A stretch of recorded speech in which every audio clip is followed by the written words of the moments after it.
السلام علیکم دوستو۔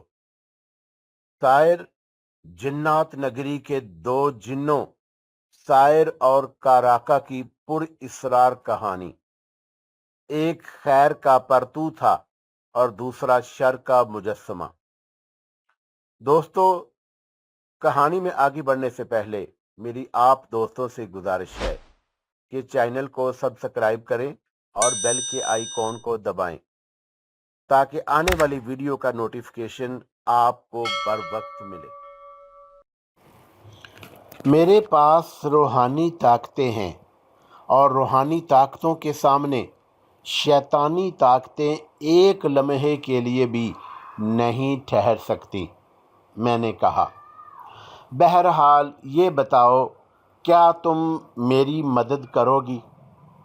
تم ایسے خوبصورت نوجوان کی مدد کر کے مجھے بہت خوشی ہوگی، وہ بڑی شوخی سے بولی۔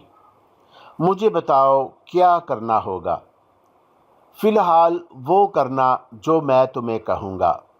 ٹھیک ہے، بتاؤ میں کیا کروں؟ وہ اشتیاق بھرے لہجے میں بولی۔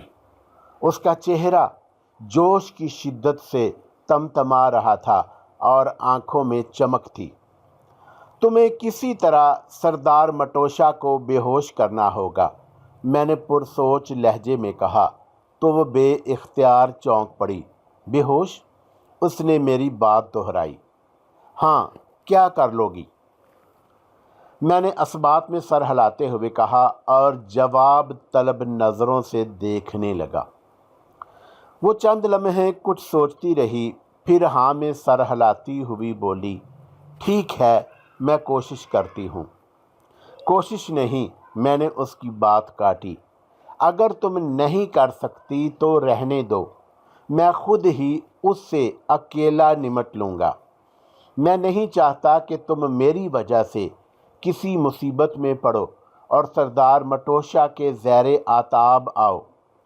نہیں نہیں، میں یہ کام کروں گی، وہ جلدی سے بولی۔ تم پریشان نہ ہو، لیکن اس کے بعد کیا ہوگا؟ اس کے بعد میں اسے ہلاک کر کے اس کی لاش غائب کر دوں گا اور میں خود اس کی جگہ لے لوں گا۔ میں نے اپنے ذہن میں آیا منصوبہ اسے بتاتے ہوئے کہا تو سورامی چند لمحے میری طرف غور سے دیکھتی رہی اور پھر یک دم کہکا لگا کر ہنس پڑی۔ مجھے اس کا ہنسنا عجیب سا لگا، جیسے وہ میرا مذاق اڑا رہی ہو۔ دفتن مجھے خیال آیا کہ اس کا ہنسنا بنتا ہے، کیونکہ میں نے اسے اپنے بارے میں نہیں بتایا کہ میں جن زاد ہوں اور کالی طاقتوں سے نمٹ سکتا ہوں، اس لیے میں بھی زیر لب مسکرا دیا۔ جب وہ کہکا لگا کر رک گئی تو مجھے طنزیہ نظروں سے دیکھتی ہوئی بولی، سائر، تم بہت اچھا مذاق کر لیتے ہو۔ میں نے کیا مذاق کیا ہے؟ میں نے حیرت بھرے لہجے میں استفسار کیا۔ ہاں، تم نے مذاق کیا ہے، وہ بولی۔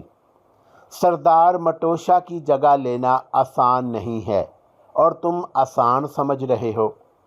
میرے لیے آسان ہی ہے۔ میں پھر وہی مذاق، وہ دوبارہ ہنسی۔ میں نے سچ کہا ہے سورامی، میں نے اسے قائل کرنا چاہا۔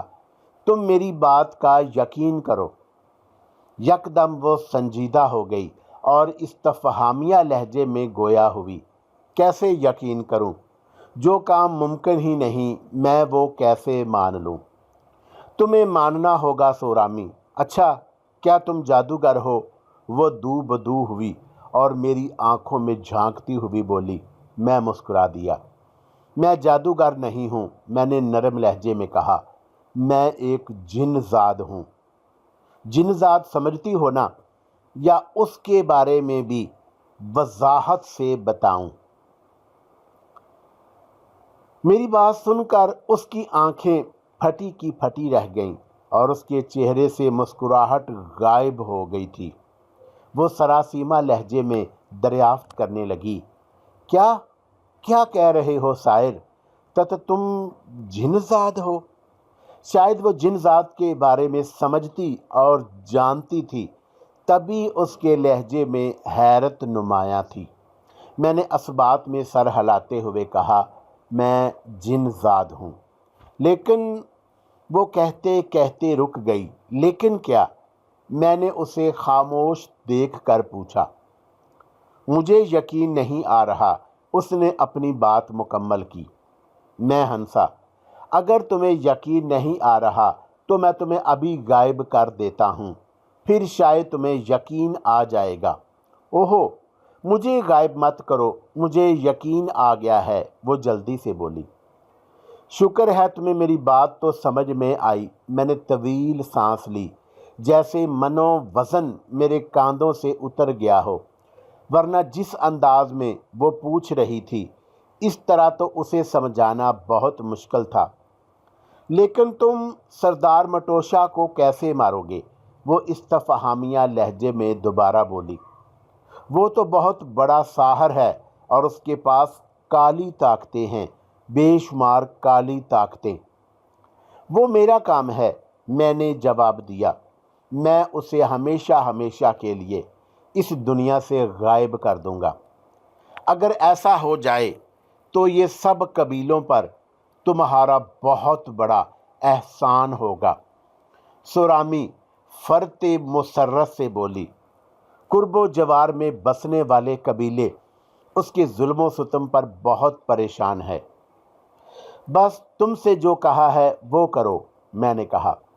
جب تم اسے بے ہوش کر لینا تو مجھے اطلاع کر دینا اور اس کے بعد میں آ جاؤں گا۔ ٹھیک ہے سائر، وہ بولی، میں یہ کام کروں گی۔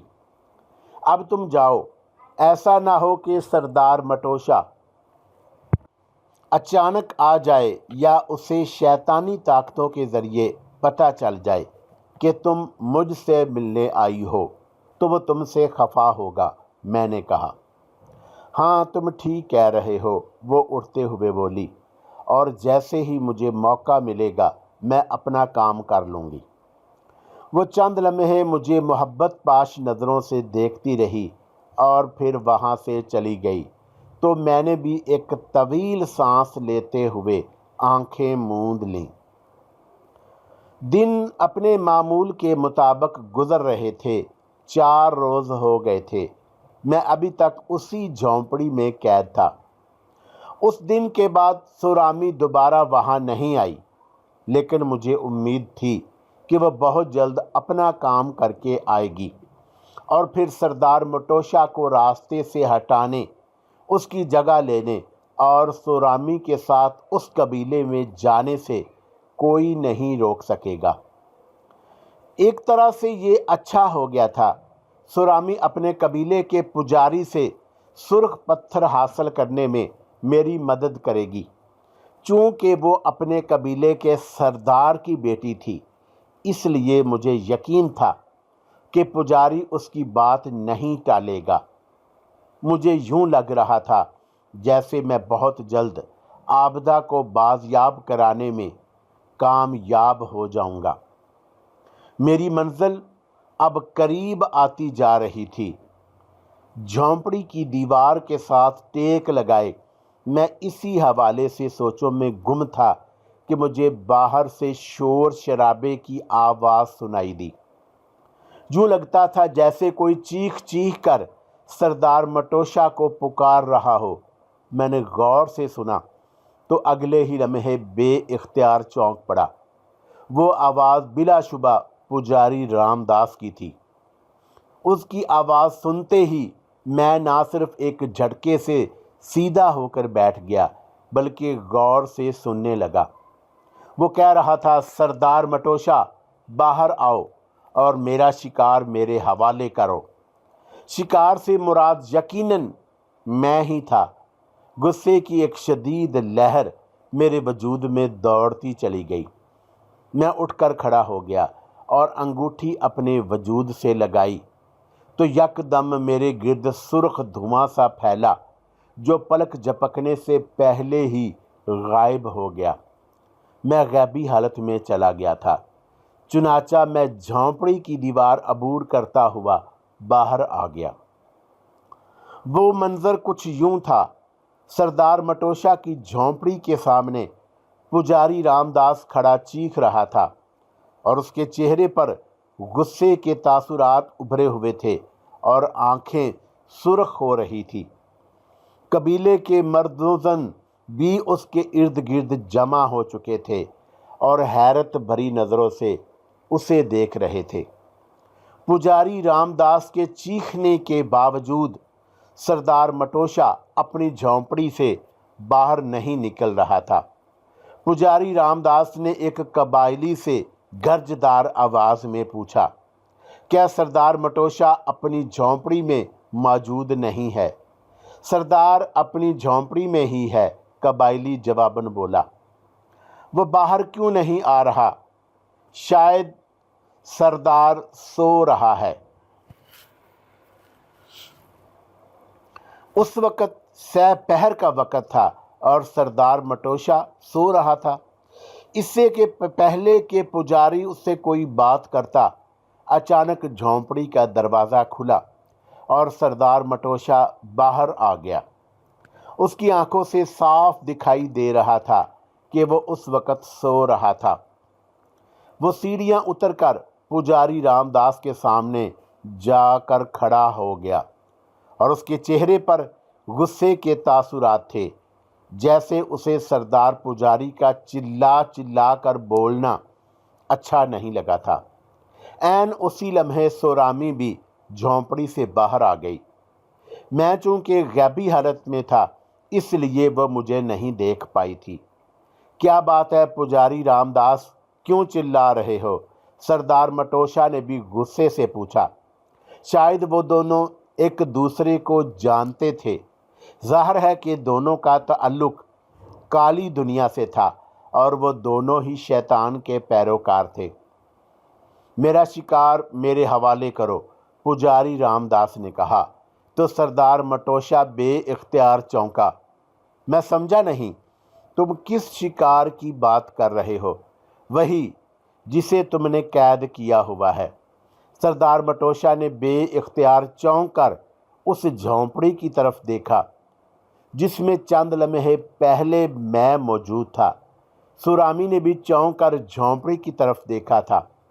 کیا تم اس سفید چمڑی والے نوجوان کی بات کر رہے ہو پجاری رام داس؟ سردار مٹوشا نے تصدیق چاہی۔ ہاں، میں اسی کی بات کر رہا ہوں، لیکن اسے تو میرے آدمی پکڑ کر لائے ہیں۔ سردار مٹوشا نے آنکھیں موٹی کرتے ہوئے کہا، اور میں اس کی دیوتا کو بھینٹ دینے والا ہوں۔ وہ میری قید سے فرار ہوا ہے سردار مٹوشا، پجاری رام داس نے کہا، اور میں اسے تلاش کرتا ہوا یہاں آیا ہوں۔ اسے میرے حوالے کرو تاکہ میں یہاں سے جاؤں۔ میں اسے تمہارے حوالے نہیں کروں گا پجاری رام داس، سردار مٹوشا نے غصیلے لہجے میں کہا۔ اگر وہ تمہاری قید سے فرار ہوا ہے تو یہ تمہاری ناکامی ہے۔ میرے آدمی اسے جنگل سے پکڑ کر لائے تھے اور میں نے ہر حالت میں اس کی دیوتا کو بھینٹ دینی ہے۔ تم اس کی بھینٹ نہیں دے سکتے۔ پجاری رام داس کی بات پر سردار مٹوشا ٹھٹکا۔ کیا مطلب؟ میں اس کی بھینٹ کیوں نہیں دے سکتا؟ میں خاموشی سے ان کی باتیں سن رہا تھا۔ پجاری رام داس طنزیہ لہجے میں بولا، کیونکہ وہ آدم زاد نہیں ہے بلکہ آدم زاد کے روپ میں جن زاد ہے اور اس کا نام سائر ہے۔ کیا کہہ رہے ہو؟ سردار مٹوشا غیر یقینی لہجے میں بولا۔ یہ سچ ہے۔ سردار مٹوشا نے ایک بار پھر گردن موڑ کر جھونپڑی کی طرف دیکھا۔ سورامی کا چہرہ سپاٹ تھا۔ چونکہ میں اسے اپنے بارے میں بتا چکا تھا اس لیے وہ سب جانتی تھی۔ مجھے اپنی کالی شکتیوں سے معلوم کرنا ہوگا، سردار مٹوشا نے ہونٹ بھینچتے ہوئے کہا، تبھی میں تمہاری بات پر یقین کروں گا۔ ابھی میرے سامنے معلوم کرو، پجاری رام داس نے کہا۔ ویسے تمہارے ہونے والی پتنی سورامی بھی اس بارے میں جانتی ہے کہ وہ آدم زاد نہیں بلکہ جن زاد ہے۔ اس کی بات سن کر سردار مٹوشا تو چونکا ہی تھا، ساتھ ہی سورامی کے چہرے پر بھی حیرت اور خوف کے ملے جلے تاثرات ابھر آئے۔ سردار مٹوشا نے گھوم کر سورامی کی طرف دیکھا تو مجھے خطرے کی بو محسوس ہونے لگی۔ کیا بکواس کر رہے ہو پجاری رام داس؟ سردار مٹوشا نے گھوم کر پجاری رام داس کی طرف دیکھا۔ بھلا اسے کیسے پتہ ہو سکتا ہے تم مجھے چکر دینے کی کوشش کر رہے ہو؟ پجاری رام داس استہزائیہ انداز میں ہنسا۔ میں جھوٹ نہیں بول رہا سردار مٹوشا، تمہاری ہونے والی پتنی سائر کے بارے میں سب کچھ جانتی ہے۔ 4 روز پہلے ہی یہ اس سے مل کر آئی ہے جب تم کسی کام سے کہیں گئے ہوئے تھے۔ اور ہاں یہ بھی سن لو، سورامی تم سے نفرت کرتی ہے اور تم سے شادی نہیں کرنا چاہتی، لیکن چونکہ تمہارے پاس کالی شکتیاں ہیں اس لیے یہ مجبور ہے، مگر اس نے ایک منصوبہ بنایا ہے۔ پجاری رام داس کی بات سن کر سردار مٹوشا کا رنگ بدلتا جا رہا تھا۔ سورامی کی کیفیت بھی مختلف نہیں تھی اور اس کے چہرے پر ہوائیاں اڑ رہی تھیں۔ وہ حق دک سی پجاری رام داس کی طرف دیکھ رہی تھی اور جس نے اس کے بارے میں سب کچھ بتا دیا تھا۔ مجھے حیرت نہیں تھی کیونکہ مجھے رام داس سے یہی توقع تھی، اور جب پجاری رام داس نے میرے بارے میں معلوم کر لیا ہے کہ میں اس قبیلے میں سردار مٹوشا کی قید میں ہوں تو لازماً اس نے سورامی کے بارے میں بھی معلوم کر لیا ہوگا۔